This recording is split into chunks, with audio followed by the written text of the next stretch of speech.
Did Apple just make the iPhone 16 a phone that you shouldn't consider at all? Well, to an extent, yes, because the iPhone 17 is fixing the issues that the iPhone 16 had, and it's keeping the same price tag. But then that price tag thing is what makes the iPhone 16 an option even now, and I'm not talking about the official price tag, but if you're looking for a refurbished iPhone 16, maybe you can get a great deal, and even certain carriers might offer the iPhone 16 at a very competitive rate too. And if that's the case, well, then the iPhone 16 even now is something to consider. Because as of now, even after a year, it's a solid one in most of the areas, and for sure for a few more years, it will be the same. So let's take a look at how everything has aged and what's the good and the bad about the iPhone 16. Well, about aging, the first thing is design aging or cosmetic changes, and this unit I have has been used totally with the case, and hence there isn't any discoloration or color chipping, and I feel most of us will use a phone with a case, so that's a good thing. But overall, its in-hand feel without a case is great, and the aluminum frame, it feels good and premium, and about the phone's construction, there is nothing to complain. The buttons are still working great, and the camera control, well, it works fine, but I rarely used it. It's a button I forgot after the initial use. And also there is no flex or bending, and the weight and the in-hand feel is great. So from a design perspective, the iPhone 16 is in line with phones selling in this price range or even higher. Then while checking the display, well, this 6.1-inch dynamic island panel by itself is nice for content consumption. There is no viewing angle issues or even with brightness level, so for using the phone outdoors under sun, it's also fine. And I do like this OLED panel, and actually paired with the speaker system, this phone is good for media consumption and gaming. But that said, 60Hz refresh rate has been a letdown for me because I'm used to 120Hz panels. Now to be frank, during regular use, while scrolling through pages or a web page, I didn't notice any major frame drop or things, but still, Apple could have had it 120Hz refresh rate and made the overall experience way better, especially for the initial price it was launched.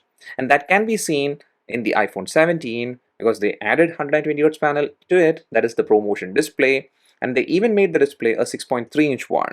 So that is a big missing point, and if that's a deal breaker for you, then you already know that the iPhone 16 is not the one for you.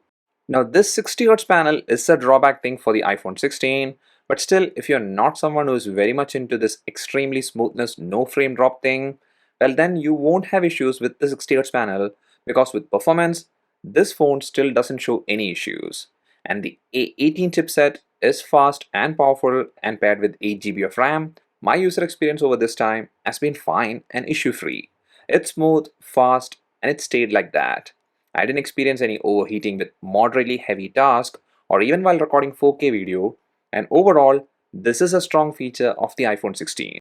But what Apple has marketed when this phone launched was the support for Apple Intelligence, and even now, it's not something that's very special. It's good if you use it, but I haven't felt like using it. But then, even when you take that thing out, one advantage I can see is that this phone will be supported for many more years. So it's like even if you buy an iPhone 16 right now, you should be fine for like at least 4 more years. But talking about long-term support, well, battery becomes a concern, and you're after aging. Well, my iPhone 16's battery health is still at 100%, and I'm also getting like approximately 5 hours of screen on time with moderate usage style.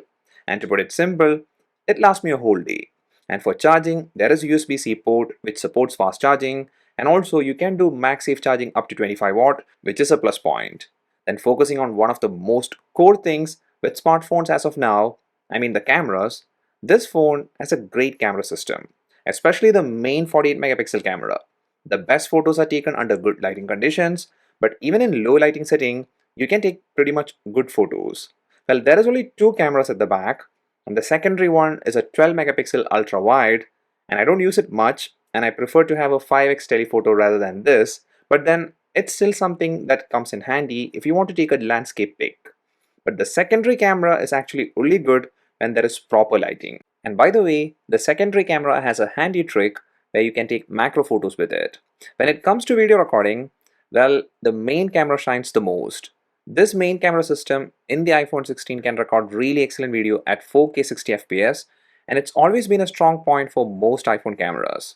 And about selfie camera, it is a good one for selfies, and self video recording. But again, if you check the iPhone 17, it has a better front camera system. So from all this, what you should be able to figure out is that the camera system in the iPhone 16 is still great, but again, there will be an upgrade in the iPhone 17's camera system. So that is something to consider too if you're gonna stick with the iPhone 16. And also some of the other key things about the 16 is that there is IP68 rating, Face ID for unlocking, then there is Wi-Fi 7 support, etc.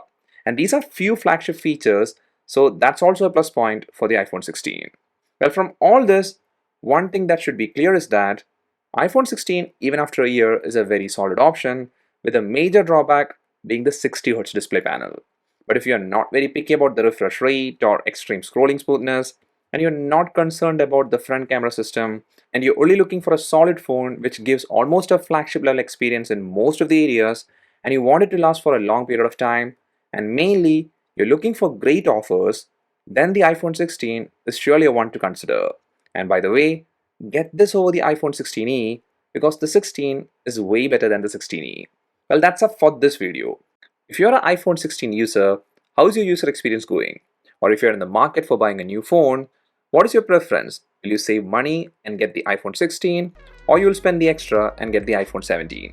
Leave those thoughts in the comment section. And also, I'll be reviewing the iPhone Air and the iPhone 17 Pro, and if you don't want to miss it, do get subscribed, and if you like this video, a like is appreciated. See you again in the next one. Till then, bye.